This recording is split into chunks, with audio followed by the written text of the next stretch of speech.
Dans 3 minutes, on démarre.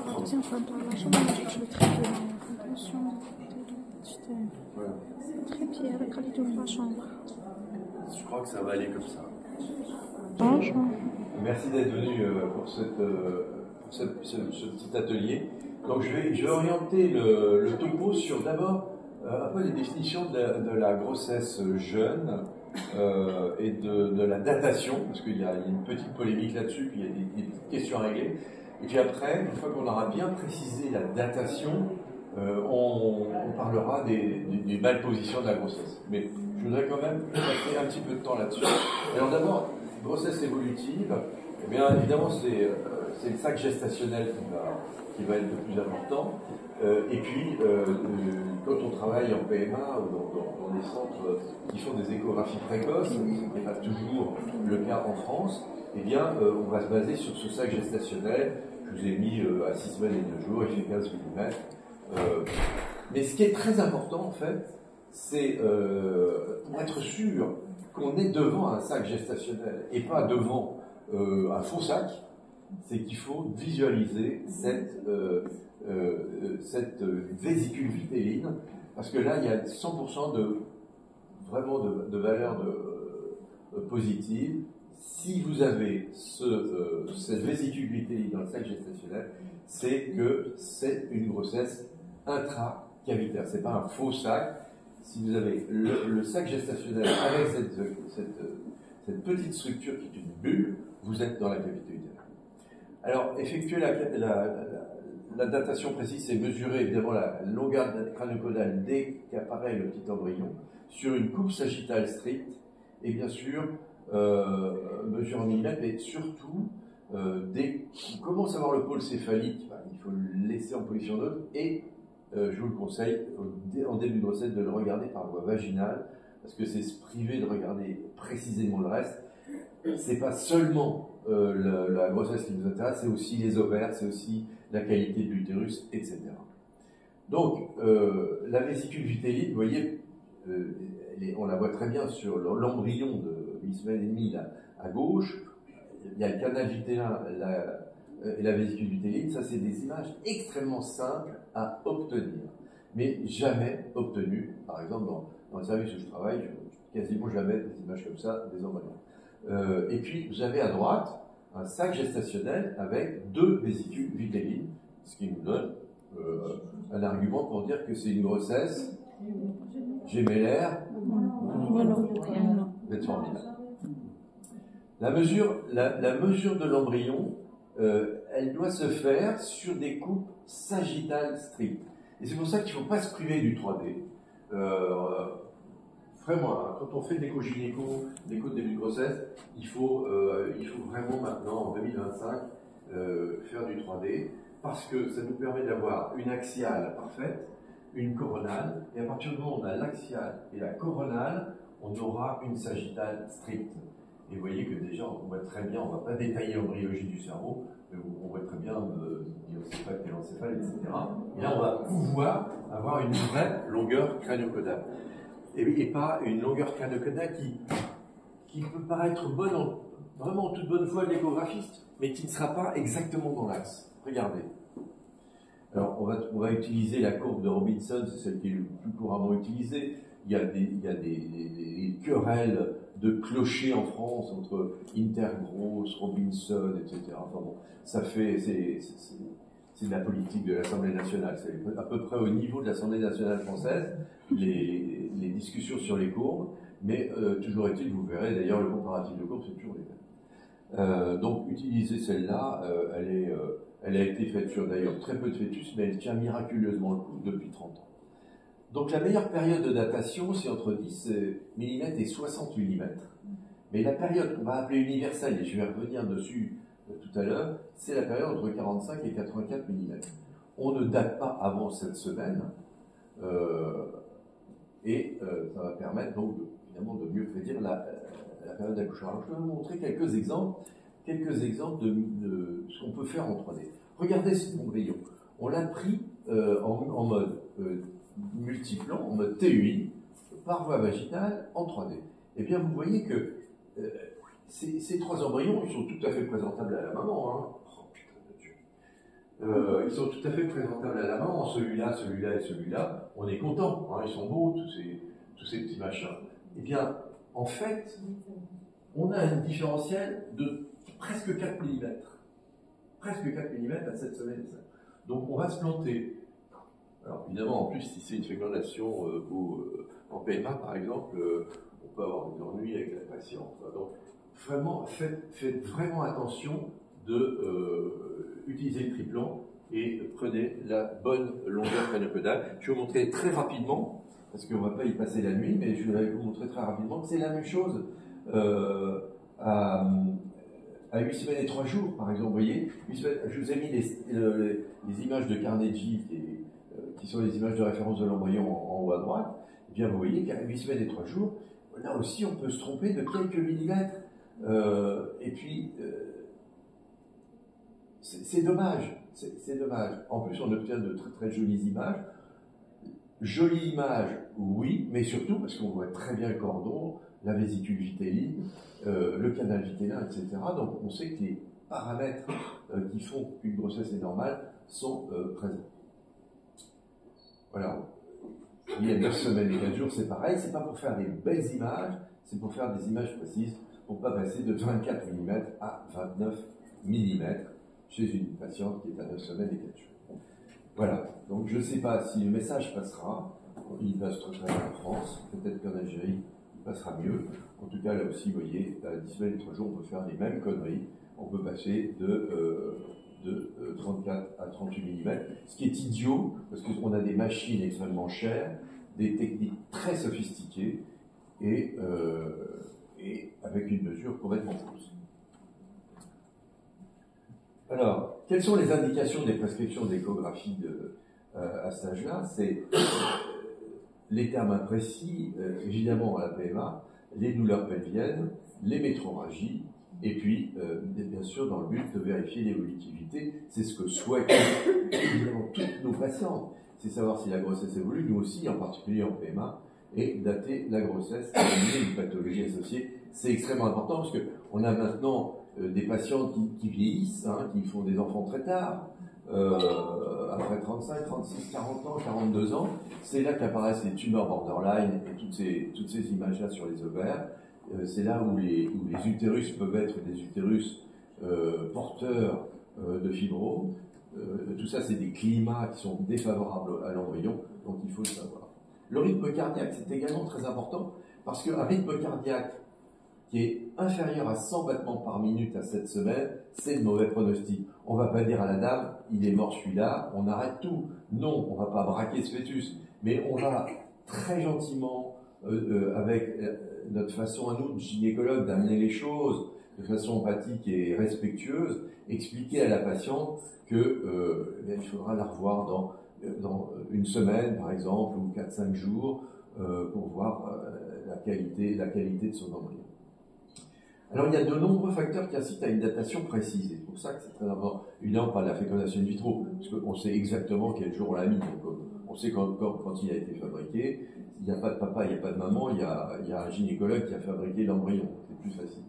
Par contre, chez les femmes qui ont des grossesses spontanées, il y a quelque chose qui est marrant. C'est ce biais de mémoire qui a été remarqué depuis tellement de temps sur la semaine et sur le mois. Voilà, finalement, on se dit, on s'aperçoit que les patients aimeraient bien que le rapport fécondant ce jour-là et pas un autre jour, pour des tas de raisons intimes ou de calendrier. Et puis, évidemment, il y a survenu des règles anniversaires. Donc, conclure si une grossesse est arrêtée, je crois que c'est très important de ne pas faire traîner la patiente trop longtemps. On a une certitude, il n'y a pas d'activité cardiaque avec un embryon intra-utérin dont la longueur crânio-caudale est à 5 mm, ou extra-utérin d'ailleurs, eh bien, c'est pas la peine de reconvoquer la patiente. Si on voit dans ses yeux à la dame que elle n'est pas sûre de ce qu'on raconte, qu'elle n'a pas envie qu'on lui annonce ça comme ça, on peut la revoir quelques jours après. Mais ne tardons pas trop, on peut la revoir 2-3 jours après pour refaire une échographie, mais on la prévient de façon la plus empathique possible. Et puis, bien sûr, il y a des suspicions. des suspicions si on a un sac de 10 mm et on voit rien, on se crève les yeux pour voir une vésicule ombilicale, il n'y en a pas. Et puis, s'il n'y a pas d'embryon, lorsque le sac est supérieur à 16 mm, voilà. Donc, les aspects de grossesse arrêtée, s'il n'y a pas d'activité cardiaque, il y a un anasarque embryonnaire, vous voyez, c'est des situations épouvantables. Il y a des décollements comme ça, avec au-dessus un sac qui ne fonctionne plus, des sacs aplatis, toniques, peu toniques, irréguliers comme ça, et puis des gros sacs gestationnels sans embryon. Vraiment, ils sont hypertrophiques par rapport à ce qu'on a. Bon, tout ça pour vous dire qu'on peut également trouver des images de ce type-là, et on reviendra là-dessus, c'est des triploïdes, des bôles, etc. Alors, dans les grossesses gémellaires, il faut... dans les grossesses gémellaires, le début de grossesse, eh bien, c'est le diagnostic de chorionicité, vous le savez tous, mais c'est bon de rappeler que il y a un signe qui est important, c'est le signe du lambda.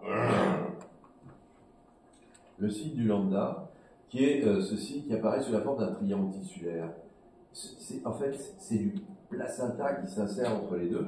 Puis, dans la grossesse monocoriale, le raccord de la membrane interamniotique se fait en grande forme de T. Tout le monde le sait, mais ce qui est regrettable, c'est que dans les dossiers, on ne fasse pas une photo très propre, bien agrandie, pas un timbre poste, mais une photo de ce signe. Lambda ou T. Pourquoi? Parce que il va y avoir ensuite, sur ces grossesses gémellaires, des discussions sempiternelles au staff à partir de 28-32 semaines, pour savoir, ah oui, mais je suis pas sûr que c'est une grossesse mono, bi, machin, etc. Donc s'il y a un cliché très propre en début de grossesse, on fait gagner du temps à la patiente et du temps au staff. Donc c'est vraiment, en plus, établi de façon définitive, et on y revient. Alors, un peu de conjugaison, tout bêtement. Un chorion, 2 vésicules égale une monocoriale biamnionique monozygote. 2 chorions, 2 vésicules, 2 amnios, on est dans une bicoriale biamnionique dizygote. Et un chorion, 1 vésicule, 1 amnios. Et c'est une monozygote monoamniotique, monocoriale. Vous le savez tous, il n'y a pas de problème. Hein. Ok, vous n'hésitiez pas. Donc, les photos, c'est ça. Le cliché qu'il faut mettre, c'est celui-là. Hein, c'est le lambda ou le T. C'est très important. Alors, à vous de jouer. C'est quoi? Qu'est-ce qu'on dit? Alors, c'est une grossesse de comment? Monocoriale, biamniotique. Ouais, vous êtes trop fort. Et ça? C'est mono. Super. Et ça? Mono. Oh là là. Et ça? Bibi. Et ça? Tri.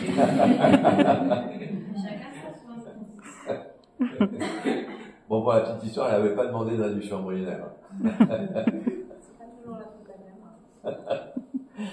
Alors là, je voudrais juste un petit temps de réflexion avant de passer aux grossesses de localisation indéterminée, pour vous dire que les questions qu'on a posées à la CNEOF, que vous pouvez lire dans le rapport qu'on a fait, eh bien, évidemment, c'était des questions sur l'échographie avant une semaine doit être l'occasion d'un bilan, et vraiment, hein, c'est très important d'insister sur le fait que, surtout en PMA, on est tranquille, on a la date de fécondation, on a l'âge éventuellement de la attention donneuse, donc on a l'âge de la donneuse, on a le nombre d'embryons transférés, tout ça on sait.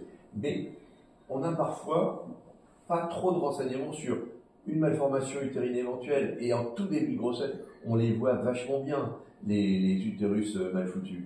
On les voit très bien, alors qu'à 12 semaines, c'est déjà quasiment, on peut passer à côté. Les examens des ovaires, là aussi, c'est très simple en tout début de grossesse, et on va donc éventuellement faire une datation provisoire et une information sur ce qu'on va faire au premier trimestre. Alors, bien entendu, la méthode de calcul dépend du process hein, en PMA. Si c'est une insémination, on va prendre la date de la première échographie. la T1.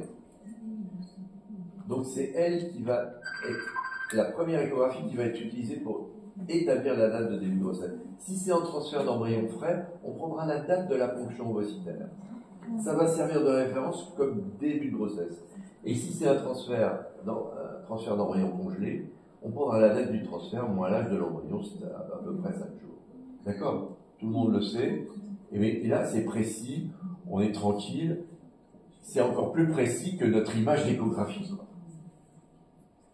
Ce qui score, c'est après à l'échographie du premier trimestre, c'est la date de début de grossesse de référence ou le date de début de grossesse. C'est facile pour la PMA, c'est plus difficile hors fécondation in vitro. Pourquoi? Parce qu'il peut y avoir des biais de mémoire, des trucs, etc., des cycles longs. Donc on a maintenant, on n'appelle plus ça date de début de grossesse.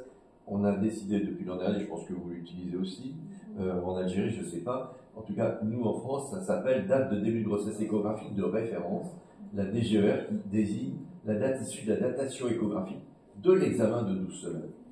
Et c'est celle-là qui va être dans la conclusion de l'examen, et elle est inamovible ensuite, on ne la rectifiera plus. D'accord? Passons là-dessus, parce que je vais faire oublier Agnès. Parce qu'on n'aura pas le temps de faire le reste, mais vous voyez, comment conclure? Je vous ai mis en bleu tout ce qui est spontané, induction, insémination. On prendra la date de début de grossesse échographique de référence de 12. Maintenant, fécondation in vitro, TEC, on prendra la date de début de grossesse. On appellera ça date de début de grossesse, comme je vais vous montrer. Et après 14 semaines, évidemment c'est très tardif, pour faire la date, mais ça sera une date de début de grossesse échographique de référence également. Voilà. Et puis vous avez ces courbes qui sont les courbes donc de l'acnéophile qu'on utilise, c'est intergross, et qui nous permettent, vous voyez, il y a très peu de différence entre intergross et les autres courbes, donc vous choisissez celle que vous voulez. Alors, ce qui est important, c'est l'iconographie. Donc, un examen échographique, quelle que soit la date où on fait l'examen échographique, c'est l'image normale de l'embryon est bien faite comme je vous ai montré en sagittal, le lambda ou le T si c'est une échographie générale, et pas en timbre poste en bon format, et puis, bien entendu, les anomalies des ovaires ou de l'utérus. Quelques pièges. Bon, c'est l'adénomiose, c'est très anecdotique, mais on peut encore hésiter sur un sac gestationnel, mais c'est un peu idiot. Là aussi, vous voyez, c'est un petit kyste d'adénomiose isolé qu'on pourrait prendre pour une grossesse interstitielle ou je ne sais quoi. Les pièges, c'est aussi les stérilets. Vous voyez, le stérilet peut éventuellement nous gêner pour visualiser l'implantation de l'embryon. Mais vous voyez par exemple à droite cette image de stérilet qui a refoulé finalement le sac gestationnel qui s'est mal positionné au niveau de la cavité utérine, il ne reste pas beaucoup de myomètres. Voilà, ici c'est un piège, hein. C'est une hématométrie et ce n'est pas une fausse couche. On va pas conclure à une fausse couche à 7 semaines ou 8 semaines. C'était une grossesse obtenue par chlomide à 5 semaines et 3 jours, avec une bonne évolution des bêtas, 50, 472, 2645, une bonne évolution tous les 4 jours, et puis métrorragie à 5 semaines, proposition d'échographie, et paf, on tombe sur une grossesse extra-utérine. Donc, méfiance de ces images qui font saigner et qui peuvent évoquer éventuellement une grossesse extra-utérine, il faut y penser. Donc les signes indirects, la vacuité, c'est l'hématosapinx, idéalement il faut le chercher, et les signes directs, c'est dans l'atéro-utérin, on va trouver le sac gestationnel. Alors quelques cas cliniques, la grossesse cornuale, donc on appelle grossesse cornuale, surtout n'appelez pas une grossesse cornuale, une grossesse dans la corne de l'utérus, c'est une grossesse qui est située dans une corne dans la corne rudimentaire. Bravo. Donc vous avez ici, grossesse cornuale, on voit très bien en célioscopie. Et puis là, vous avez la grossesse cornuale avec l'utérus à gauche. Là, c'est voilà, un petit cas clinique hein, qu'on a eu récemment. Donc, vous avez ici vous voyez, un utérus qui est très latéraux-dévié, et puis à côté, vous avez une corne rudimentaire qui est porteuse d'une grossesse qui s'est implantée en intracavitaire et qui n'est vraiment pas évolutive, ouf, pour la patiente. Voilà, donc il faut vraiment faire extrêmement attention à ces utérus unicornes avec corne rudimentaire fonctionnelle. Ça peut être extrêmement dangereux. Voilà d'ailleurs chez elle la célioscopie, où vous voyez donc cette corne rudimentaire gravie. La prise en charge est évidemment chirurgicale, parce que 90% de ces grossesses font une rupture du myomètre rudimentaire au deuxième trimestre. Donc il y a une indication absolue à la résection par voie célioscopique des cornes rudimentaires fonctionnelles. Voilà, vous avez à gauche l'utérus unicorne sur la droite de l'image, et à gauche de l'image, vous avez cette grossesse. Alors, un petit cas clinique, donc c'est des HCG avec deux facteurs, hein, c'est toujours la même chose. Vous avez des douleurs, elles viennent pour des douleurs pelviennes et des métrorragies. HCG+, on fait immédiatement à l'entrée de la patiente, et puis elle consulte pour une douleur brutale. Elle est à 7 semaines d'aménorrhée, et vous avez donc ces images ici, donc de... l'autre n'est pas parti. On a des problèmes, je suis désolé hein, pour la technique, on a des problèmes techniques dans cette salle, entre les différents trucs qui vont sur le vidéo proche. Enfin, c'est un bordel monstre. On a une... je n'ai pas la même image sur mon ordinateur, c'est pour ça que je me tords le cou pour essayer de voir ce qu'il y a sur l'écran. Et les vidéos passent pas toutes, alors qu'elles passaient toutes sans le vidéo. Donc je suis désolé de ces imperfections. Madame B, un autre cas, pareil, métrorragie, douleur pelvienne, HCG+. Elle consulte pour des douleurs persistantes depuis plusieurs jours, qui sont aggravées depuis quelques heures, et elle arrive aux urgences avec un terme qui est théorique, difficilement précisable, mais avec des saignements qui ressemblent à des règles habituelles, et à peu près 3 mois avant. Alors, voilà les images. Vous voyez ici, c'est pas vrai, l'utérus est vide, hein, il est rétrofléchi, il est vide avec un endomètre de 7 mm, et puis à côté vous avez une espèce de pougnac, vous voyez, qui mesure 2 cm, hein, qui est quand même hétérogène, hyper écogène, avec des plaques liquidiennes, les ovaires qui sont normaux, et puis vous voyez, quand on précise l'image, c'est pas vrai. Voilà, je voulais vous montrer, c'est ça. Quand on centre sur l'image, on s'aperçoit que c'est une image hétérogène, très tissulaire, 8/6, et c'est, en fait,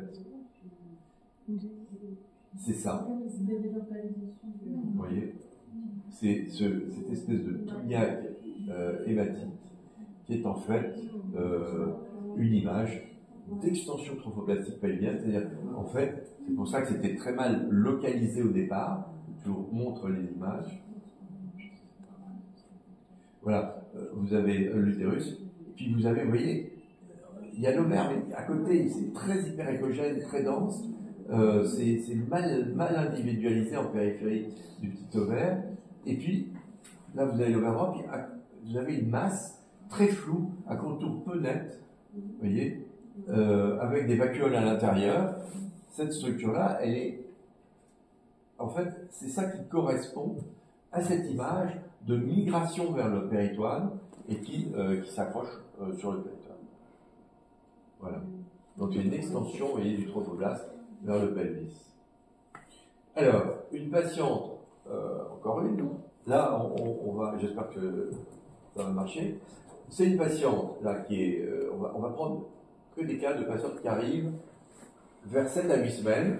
Donc l'image attendue par l'échographie, psychologiquement il est prêt à voir cet embryon, d'accord? Et puis il a ça. voyez, donc en fait, cette patiente a été stimulée, plusieurs follicules, et au milieu de ces follicules, juste à côté, on trouve l'image. Vous l'avez vu là? Ouais, c'est hyper facile. Hein. Voilà, cette image-là. L'autre, c'est une image de corps jaune. Il y a une vésicule, exactement. Il y a un embryon, il y a tout. Le pauvre mioche, il s'est gouré d'adresse. Il s'est pas mis où il fallait. Et vous avez le mioche qui est ici, vous voyez, avec sa vésicule. Voilà. Et il est juste à côté de l'ovaire. Voilà, donc utérus vide, on attendait quelque chose à 9000. Vous commencez à faire le sourire à la dame, le dire bonjour, on va regarder votre embryon. Et paf, le mioche, il est chez le voisin. C'est embêtant. Et alors, si vous allumez le Doppler, ce que je vous montrais tout à l'heure, un échogène, c'est le corps jaune, et à côté, vous avez l'embryon avec son cœur qui bat, malheureusement. Une autre image. Même patiente, elle arrive à 7 semaines. C'est quoi ça? Ouais, c'est un hémopéripane. Et là, ouais, ça trompe avec un gros caillot qui flotte hein, à l'intérieur. Vous voyez, là, de cette poche péritonéale. Voilà, donc là, bon, c'est une urgence, hein. On passe au bloc. Et là, oui, on le voit bien, là, le noyau, on dirait une date. Vous voyez? Hématosalpinx, bravo, c'est un hématosalpinx juste à côté de l'ovaire. Là, il n'y a pas d'embryon, mais il y a un épousable hématosalpinx sans encore de rupture pariétale. Là, encore un. Vous voyez? Ils sont souvent sous la sonde, hein, mais là vous avez l'ovaire avec une bourrée de follicules, et juste à côté, vous avez un sac gestationnel, on voit très bien le trophoblaste. On n'a pas vu la vésicule ombilicale, je ne sais pas si c'est évolutif, mais en tout cas, il y a ici un sac gestationnel extra-cavitaire. Super. Encore un. Hyperstimulation, utérus vide, cherchez Brian. Where is Brian? On l'a vu, hein? On l'a vu, hein?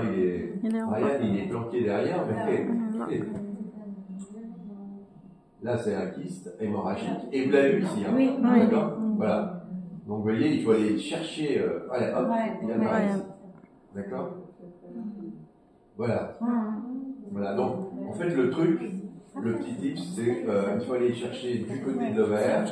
Et surtout quand c'est des ovaires volumineux comme ça, la pompe est plaquée dessus. Donc, en fait, si vous êtes paumé complètement chez cette patiente qui espérait voir un embryon, ben, vous contourez l'ovaire, vous allez chercher l'ovaire et vous allez trouver cette petite structure.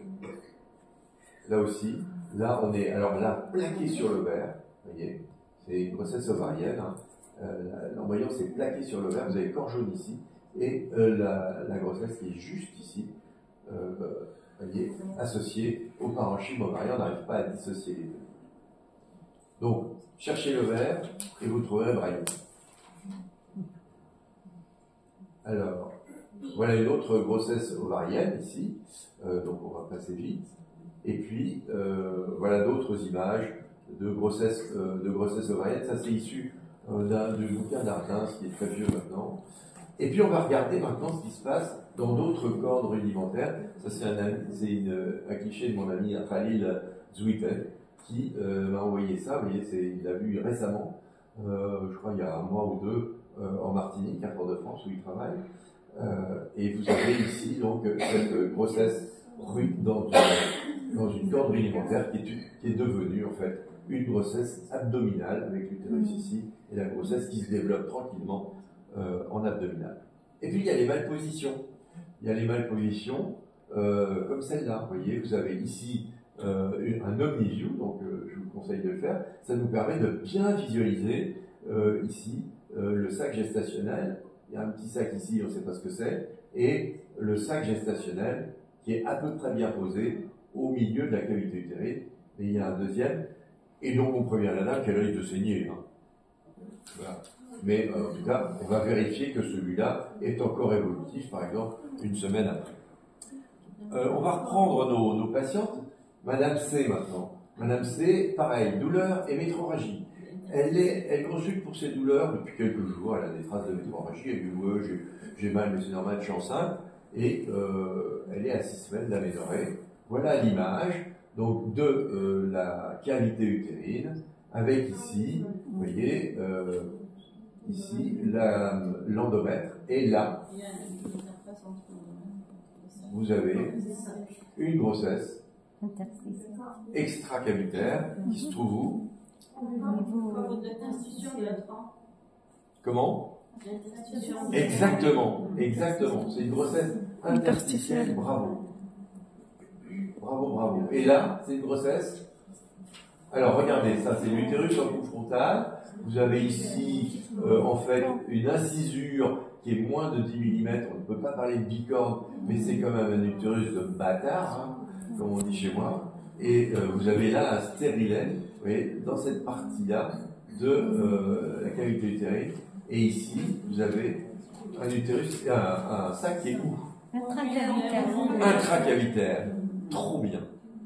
Je suis fier. Et là? Donc là, il y a la coupe frontale, pour vous le situer. Puis là, vous avez ici les coupes axiales en mode DUI.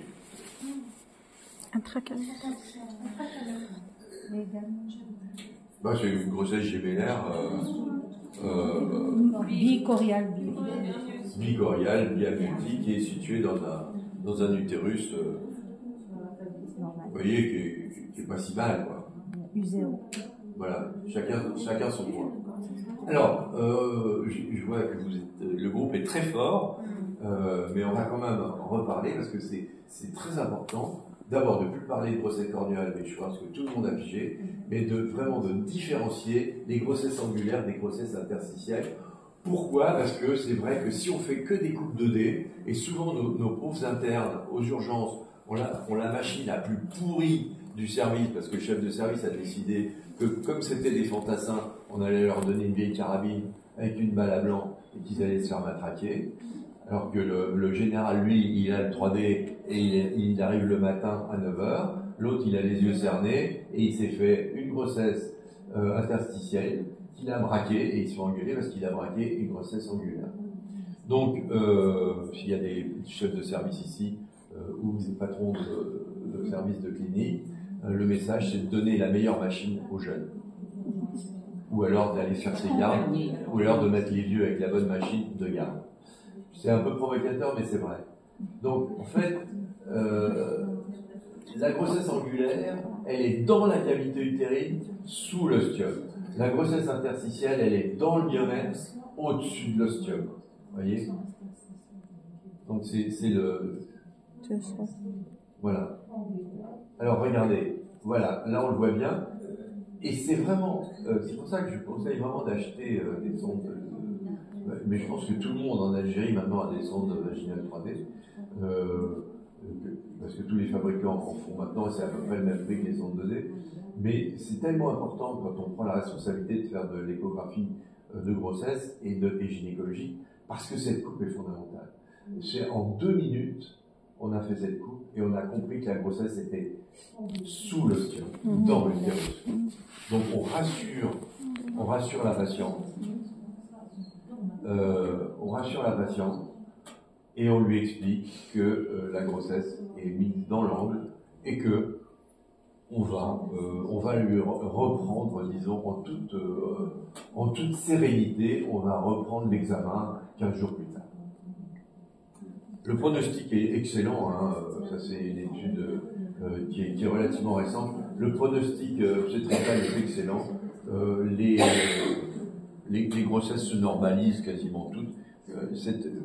Là, je suis un peu surpris de cette série américaine de 42 grossesses angulaires, parce que c'est vrai que dans la collection de grossesses angulaires qu'on a vu dans le service, on n'a pas toutes couches.